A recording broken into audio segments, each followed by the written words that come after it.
So the new Clicks cases for the iPhone 15 Pro. Ever since I saw Mr. Mobile, a fellow YouTuber, promoting this product, I was very intrigued. We all remember the time where smartphones were basically all Blackberries. Everyone had one. I owned a BlackBerry Bold back then. I remember typing so fast on these as well. Now fast forward to the current year, 2024, and here we are with a case that is basically an attachable keyboard for your iPhone. So many questions. But first, how does it work?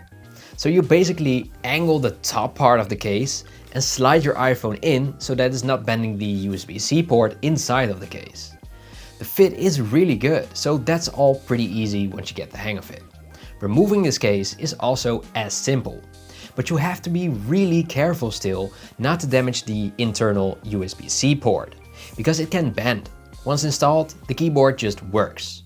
Now that's the whole shtick with this case, of course, since it will turn your iPhone into a physical keyboard. There's fun shortcuts for going back to the home screen with CMD plus H or CMD plus spacebar for Spotlight, or even scroll through websites using the spacebar. But when buying this case, I would have never guessed how much I hate physical keyboards now that I'm used to touchscreens. I really thought the nostalgia of having this would offset the learning curve. But sadly, and that is my opinion, it does not. I just cannot get myself to switch longer than 5 minutes. Now this is due to multiple factors. One really big factor is the fact that the weight isn't distributed well. The iPhone, of course, is heavier than the case, but when typing on the keyboard, your hands will switch to the bottom part, meaning the full weight of the iPhone is sort of carried from there, which is not ideal for a typing experience. In my opinion, they should have added weight on the bottom part to offset the weight of the iPhone. The second thing is that the buttons are pretty small.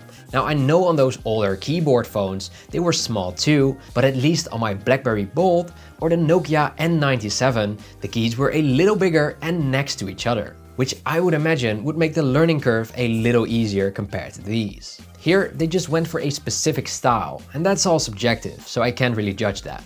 I can only tell you what my thoughts are. The case is 63 grams, so for the people that hate added weight, they did a fantastic job. I also must say that the whole case feels really refined as well, and the keyboard is even backlit, which is awesome. The sides are reinforced quite a bit actually, and especially the corners are pretty hard. So there's probably plastic reinforcement inside the silicone outer layer. It also has a decent front lip, so the screen is also protected well. On the back we'll find a good enough camera bump, nothing fancy but protected well enough and still looks sleek, and a piece of leather or synthetic leather on the bottom, where your hands will support it once you start typing. Because you will need a little bit of extra grip there. But why did they put this obvious layer of thin plastic on the back? It doesn't look that nice seeing the edge there so obvious. But it's probably done to avoid seeing the silicone on the back, because silicone is known to get pretty dirty over time.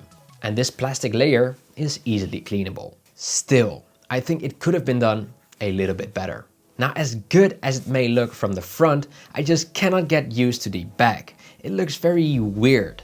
I think they could have done a lot more as far as the design goes, to make it less obvious, because now it's just a very long case. Maybe even a little pattern on there would have been enough. As far as the protection goes, it feels strong enough to at least protect your iPhone for a few normal falls. But I'm really curious to see what would happen to that little keyboard after a few falls. And if you were wondering how you would charge your phone using this case, they thought of that too, and just included a charge port at the bottom. They even thought of the speakers, since it may have looked like these were blocked off. They made these little slots in there so the sound can still come through. Very clever. It doesn't sound very different either. Now, one thing they didn't think about is MagSafe, since there is no MagSafe on this case, and you hate to see it. That alone would be reason enough for me not to use this case, and I think for many others as well. MagSafe charging works sometimes, but it's hit or miss. So, awesome idea, and I still think you should definitely try it if you're interested, but I'm not that enthusiastic about it.